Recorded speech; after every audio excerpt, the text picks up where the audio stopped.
"I have made it a rule," said he, "whenever in my power, to avoid becoming the draftsman of papers to be reviewed by a public body.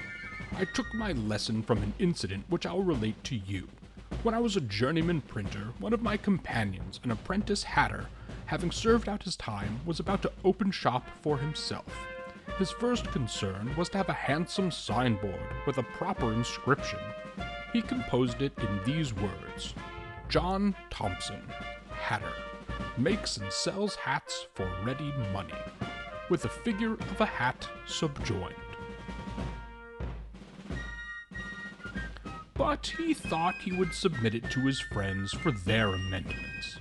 The first he showed it to thought the word hatter tautologous, because followed by the words makes hats, which show he was a hatter, it was struck out.